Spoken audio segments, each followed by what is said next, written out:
Bienvenidos una vez más a su programa Visión RDN, con la conducción de Ariel Lara, bajo la producción de Josefa Díaz, hoy con un contenido actualizado. Señores, quiero que se suscriban a nuestra red social de YouTube, Visión RDN. Hemos llegado a 225,000 suscriptores con más de 40 millones de visitas. Hoy nos visita un gran amigo, un joven, señores, que yo tengo mucha admiración con él.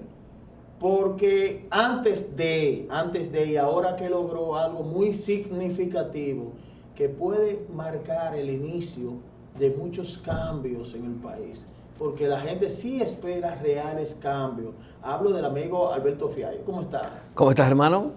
Aquí de nuevo, ¿eh? Claro que sí. Yo disfruto mucho estar aquí, sobre todo porque coordinar es muy fácil con Josefina. Sí, claro que sí. Y además siempre son temas interesantes y preguntas inteligentes. O sea que gracias. Y esa admiración es mutua con el trabajo que ustedes ambos como pareja están haciendo y obviamente el mensaje que están llevando en esta plataforma, completamente independiente. Independiente. Aquí no hay que ramificaciones políticas. Así es. Ni presiones políticas. Es un programa alejado de la política partidaria. Correcto. Pero sí está en la política. Por supuesto. Que hay que hacer. Así es. Alberto, hay algo. Tú has armado un berenjenario en el país. Bueno, yo no, el Tribunal Constitucional. Estoy contento con eso.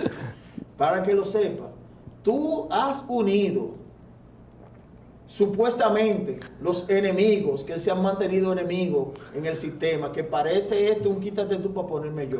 Sí. Vamos a hablar claro. Y bonito que se ven juntos, ¿eh? Y bien que se ven juntos. Tú has unido todo el mundo, logrando con ese fallo de que ahora se despierte el real liderazgo no manipulado en el país. Yo quiero que tú me hables de eso, de esa sentencia, cómo tú lograste eso, cómo le diste curso y cómo tú ves ahora que el Tribunal Constitucional falló a favor. Claro, mira, todo esto nace precisamente de la necesidad de ser candidato independiente, Sí. porque si bien me inscribí y yo vine aquí, y te agradezco tanto a ti como a Josefina eternamente, que es de los medios de importancia, de peso, que me abrieron las puertas desde el día número 1 para hablar de la posibilidad de una candidatura independiente cuando era un sueño, cuando ni siquiera era una acción en constitucionalidad, cuando estábamos inclusive solicitándoselo a la Junta todavía. Y tú me diste ese apoyo, yo te lo agradezco muchísimo, Ariel. Entonces, bueno, tú conoces el resultado, fui a la Junta Central Electoral, bueno, primero renuncio del partido político en el cual participaba porque decidió hacer acuerdos electorales con la Fuerza del Pueblo y con el PLD. Esa es una decisión política que yo respeto, mantengo una relación muy bonita con todos los miembros de ese partido, pero obviamente le quitó todo el sustento ideológico a mi candidatura, que era ser alternativo, diferente, una opción diferente. Entonces, me quedo, digamos que desolado en mi casa pensando cómo iba a participar y me encuentro con esos artículos, el 156 y 157 de la Ley Orgánica de Régimen Electoral que prevén la figura de las candidaturas independientes. Y digo, bueno, cuando lo leo me doy cuenta de que hay una contradicción. Si bien habla de candidaturas independientes, dice que esas candidaturas deben ser presentadas por organizaciones políticas previamente registradas en la Junta. Entonces, Ariel era todo menos independiente. Entonces, lo que hago es que voy a la Junta Central Electoral, como estábamos comentando, y le digo, mira, Junta, aquí hay una contradicción. Cuando hay una contradicción en un texto de ley, es decir, cuando hay cualquier tipo de confusión, se tiene que interpretar de la manera más favorable al que solicita la protección del derecho. Eso dice la Constitución en el artículo 74.4. Pero la Junta me lo negó. Luego voy al Tribunal Superior Electoral y también me lo negó en un amparo. Finalmente, lamentablemente, el 13 de mayo, cuando no hay tiempo para que el Tribunal Constitucional falle antes de las elecciones, porque quedaban 7 días de elección para las elecciones, entonces interpongo mi acción en inconstitucionalidad. ¿Qué yo le dije al Tribunal Constitucional? Que se violaban varios artículos con esa interpretación inadecuada que hacían los órganos del Estado porque no me permitían participar. Pues el 13 de diciembre, un regalo anticipado de Navidad, el Tribunal Constitucional, como tú bien explicaste al inicio, decidió que las candidaturas independientes son una realidad en el derecho dominicano, principalmente porque hay un derecho a elegir y ser elegible. Exactamente. El derecho constitucional a elegir y ser elegible es la manifestación de ese derecho que tenemos todos de participación en la dirección de los asuntos públicos. Todos tenemos la la posibilidad de participar en la dirección de asuntos públicos de dos formas. Una forma pasiva, que es la dimensión individual, que es cuando uno va a votar, y una forma activa, que es la dimensión social del derecho, que es, te estoy aplicando un cuatrimestre de derecho constitucional. No, pero eso está bien. en un minuto. Exactamente. Claro. Entonces, esa dimensión social es la de poder participar. Pero ¿qué pasa? Cuando se le pone una traba o un obstáculo o un filtro a una persona para poder participar y presentarse como candidato, se está violando ese derecho a ser elegible, porque se le está sometiendo a una especie de filtro, como he dicho. Eso ha dicho el Tribunal Constitucional. Pero el Tribunal Constitucional no se lo inventó. Y fue muy claro el presidente cuando dio las declaraciones el día de ayer, diciendo que ellos no se inventaron las candidaturas independientes, que estaban incluidas en la legislación. Hace tanto tiempo, Ariel, como 100 años. Wow. Ese texto reposa hace 100 años.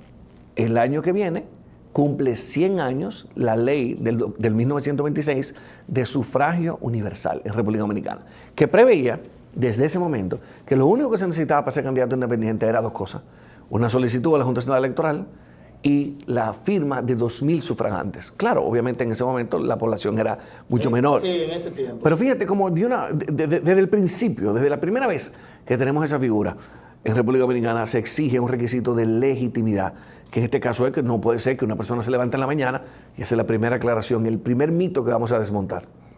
No puede ser que tú te levantes en la mañana y tú digas, mira, la verdad es que mi madre ha sido históricamente líder comunitaria, que es el caso tuyo, sí, y yo quiero ser presidente sin ningún requisito. No, Ariel tiene que someterse a un requisito de legitimidad. Tiene que tener apoyo social. ¿Y cómo lo ha dicho el Tribunal Constitucional? Mira, sometemos o se someten las candidaturas independientes al mismo rigor y requisitos que los partidos políticos. Ok. El mismo. La única diferencia es que obviamente en este caso no tiene que presentar un lema, no tiene que presentar un color, eso ya va a ser objeto de legislación. Pero tiene los mismos 3 requisitos más importantes. ¿Cuáles son? Primero, tiene que tener un programa de gobierno. Porque que nosotros estamos mal acostumbrados a que no nos den programa de gobierno y nos den propuestas. El Tribunal Constitucional ha dicho que tiene que tener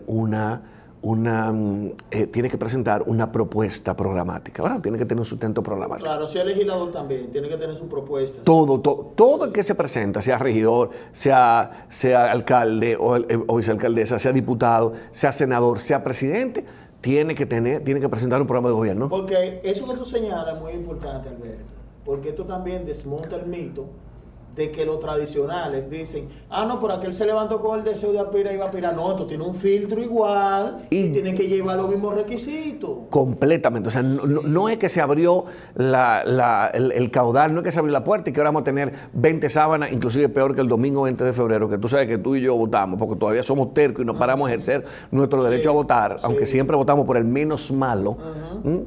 Eso es lo que se quiere romper.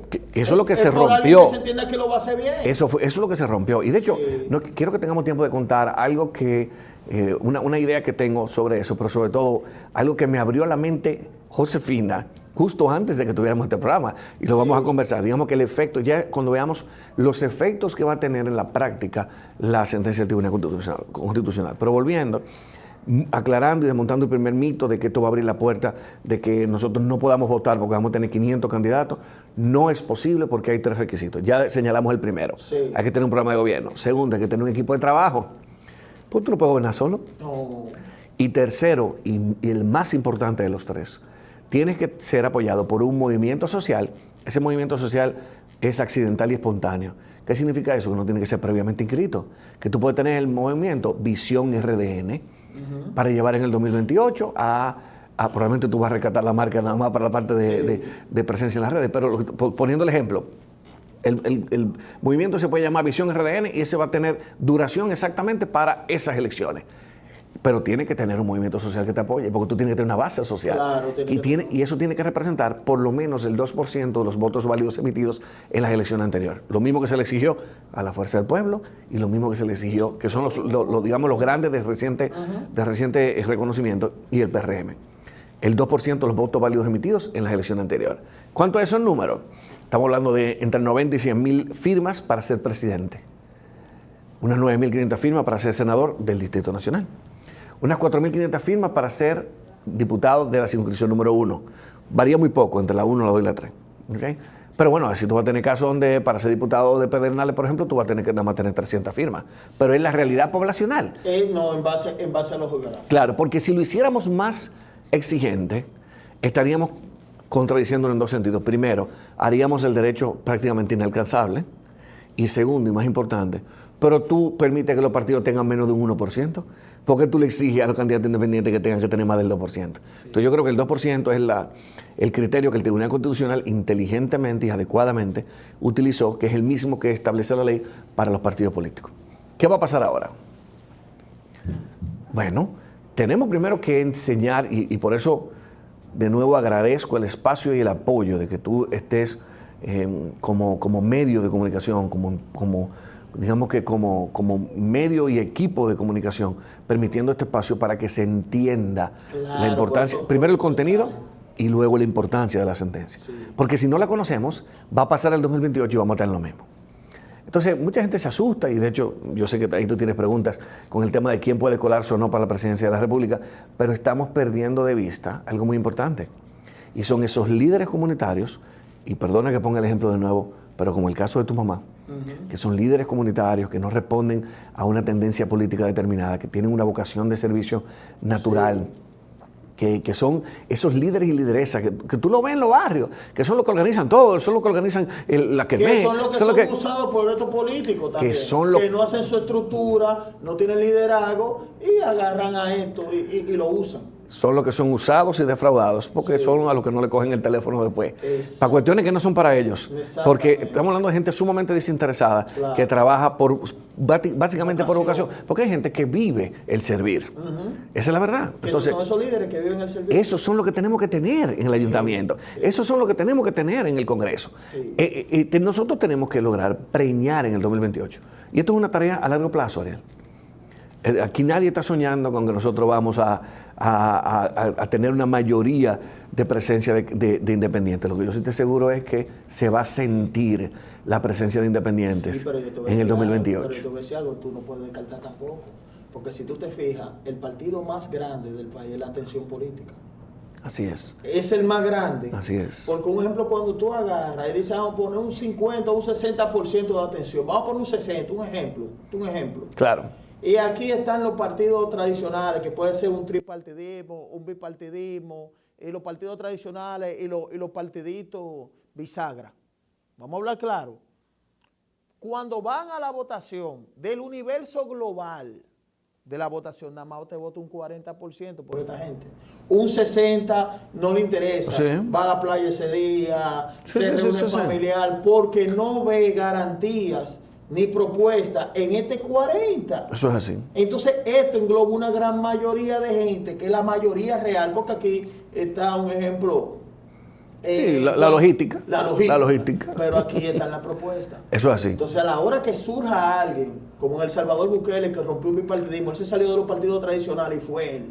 Así es. Y rompió un bipartidismo. Sí. De más de 30 años en El Salvador. Mira los efectos en El Salvador. O sea, país más seguro del mundo. Mira, Donald Trump le hizo una llamada a Bukele hoy, precisamente hoy, para ver cómo se puede aplicar el plan territorial en los Estados Unidos, porque en los Estados Unidos hay muchos lados donde la pandilla están dominando. Y es alguien que vino de El Salvador, el país en un momento per cápita más peligroso del mundo, más muertes por cada 100,000 habitantes. Y él resolvió eso. ¿Y de dónde salió? Entonces de aquí puede salir un Bukele también, porque es todo lo malo. Dicen todo lo malo, puede salir un loco, pero puede salir uno que arregle. Completamente de acuerdo. Porque los que están, lamentablemente, aquí no se ha resuelto un solo problema básico. Gracias. Gracias. Y no me digan de uno solo. Antisistema, es la realidad. Completamente. Ahora, si sale uno malo, se saca y para el zafacón de la historia. Pero ¿y si sale uno bueno? Completamente de acuerdo. No tenemos certeza con eso. Lo que sí tenemos certeza es que hemos sido tradicionalmente defraudados por los partidos políticos y además tan prácticamente burlados. Pero eso me permite hacer una aclaración en la que estoy seguro de que estarás de acuerdo conmigo. No puede existir democracia. No que la democracia sería débil, no que la democracia no sería sana, no.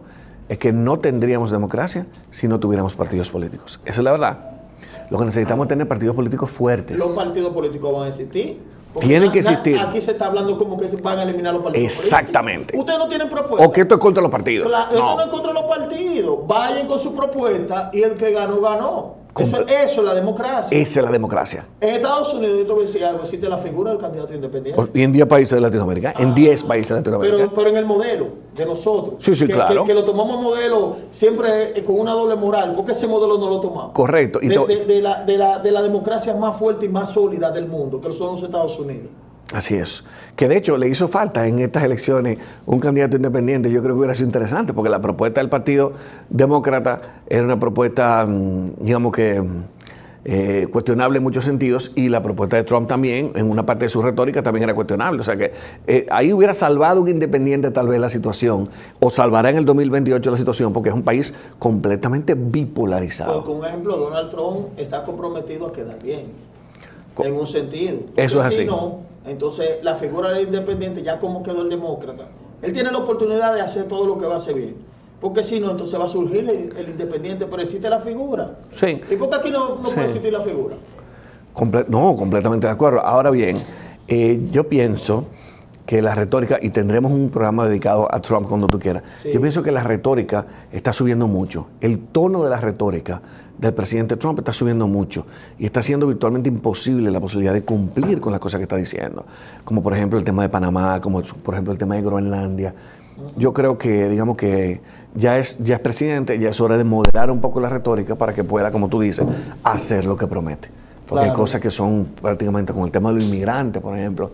Bueno, no es tan fácil deportar a todos los inmigrantes en condición migratoria irregular, porque son el sostén de la economía norteamericana. Entonces, digamos que hasta cierto punto ahora le toca bajar el tono. Ahora, tú sabes que también son discursos políticos y él va tirando y lo que va realizando. Esperamos. Sí. Porque digamos que llevarlo a realidad sería un Pero por lo menos en Estados Unidos se ve la democracia, hay un independiente, porque aquí no puede existir. Sí, completamente de acuerdo. ¿Eso Claro afecta al partido republicano o al demócrata? No, pero tampoco afectaría a los partidos. Ahora, ¿cuál es la preocupación? La preocupación viene de dos lugares. Primero, de la incapacidad que han tenido los partidos en los últimos 20 o 30 años de unificar alrededor de una figura sus aspiraciones. Entonces tú tienes un partido de gobierno que tiene varias islas, es una especie de archipiélago, y muchas islas buenas, Te estoy hablando de presidenciables, tanto mujeres como hombres. De hecho, ellos tienen tan buenos presidenciables que deberían prestarle a los otros partidos. Sí. Esa es la verdad. Entonces, cuando tú tengas una elección, la posibilidad de que uno de ellos que haga muy buen desempeño en las internas, o como el caso puntual de David Collado, que tiene mucha aceptación hacia afuera, que pueda pensar, mira, la verdad que yo tengo una gran oportunidad para ser presidente o presidenta de la República, entonces voy a ir como candidato independiente. No se configuraría en ese caso el transfugismo, entonces pudiera atomizar el partido. En términos prácticos, pudiera dividir el partido. Tú tocas algo que yo lo jalé con pinza ahora mismo. Sí. Esto desbarataría el transfugismo. Completamente. Ya no hay penalidad al transfugismo si es como una candidatura independiente. ¡Claro! Porque sería violarle el derecho. Lo mismo que ha dicho el Tribunal Constitucional, sería ponerle un límite al derecho a ser elegible por haber participado en unas elecciones. Porque hay muchos candidatos buenos en todos los partidos, buenos, gente seria, inteligente, preparado, que no han ido porque no tienen un apellido o porque no tienen el poder financiero, o porque un ejemplo no es del presidente o no es de fulano. Exactamente. ¿Tú me entiendes? Sí. Las elecciones que vimos en el 2024 con la senaduría del Distrito Nacional en el PRM, eso hubiera dado la oportunidad de que esa candidata que tenía tenía un nivel de fuerza, muchos pensamos que fue una mala decisión política, porque representaba mucho mayor oportunidad la candidata a senadora, hubiera podido perfectamente ir como candidata independiente. Exactamente. Pero bueno, obviamente es un tema que preocupa a los partidos políticos, de nuevo, por su incapacidad de cohesionarse alrededor de una figura y mantenerse unificados para poder garantizar, digamos que la continuidad en el poder. Eso puede ser eficiente para el Estado también. Porque un ejemplo, yo me pongo de malcriado y salgo de un político, y salgo de un partido político por un puesto. Literal. Pero si realmente ese partido me queda mal y yo voy de manera independiente, la gente va a decir, no, el tipo es serio, el tipo que tiene un proyecto muy distante a lo que piensan esta gente. Completamente. Y eso es bueno que lo aclarara, que nosotros no estamos en contra de los partidos políticos. Al contrario, creemos que no puede haber democracia sin partido político. Tienen que crearse más partidos.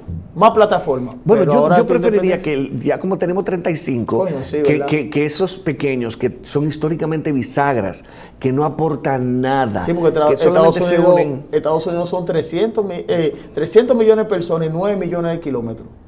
Y Así aquí es. 48.442. Y aquí por cada esquina hay 35 partidos. Sí, sí. Pero siempre en todas las elecciones, históricamente, los últimos 50 años, se ha decidido a partir de 2 partidos. Hay algunos terceros que han hecho buen desempeño, pero siempre 2 partidos. Entonces, ¿para qué tener 35? ¿O por qué no ponerle mucho mayor control a los 35 de legitimidad para que no sigan siendo un negocio? Ariel, 5.000 millones de pesos, que es el segundo miedo que tienen los partidos políticos tradicionales. Se repartieron 5.000 millones de pesos, Ariel, en el 2024. 5.000 millones.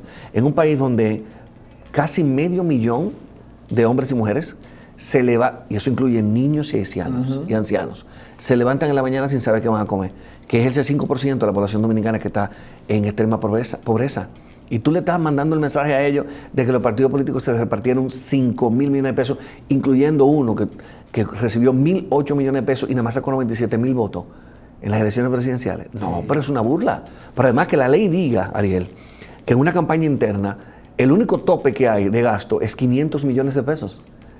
En una campaña interna, que tú tengas un partido como el partido de gobierno que te exige que pagues 1 millón de pesos para inscribirte como candidato presidencial, precandidato presidencial. Sí. O sea, poniéndole precio al ejercicio de un derecho. ¿Y quién tiene 1 millón de pesos para regalarle a un partido para poder participar y que se escuchen sus ideas y poder calar en las bases del partido para poder ser su candidato presidencial? Ahora, este fallo que tú lograste, para mí es un fallo histórico y soberano, porque le da igualdad de condiciones a todo el mundo. Correcto.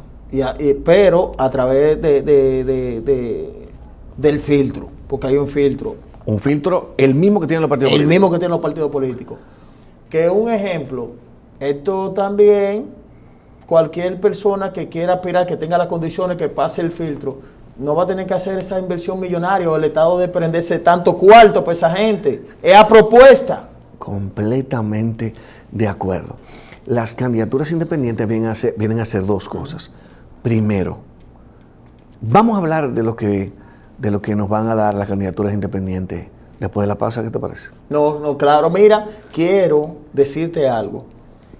Antes de irme de la pausa, te voy a dejar una pregunta en el área. Tal vez vamos a una pausa y regresamos. Vamos a hacer los 2 bloques contigo. Tú estás demasiado duro. A ver.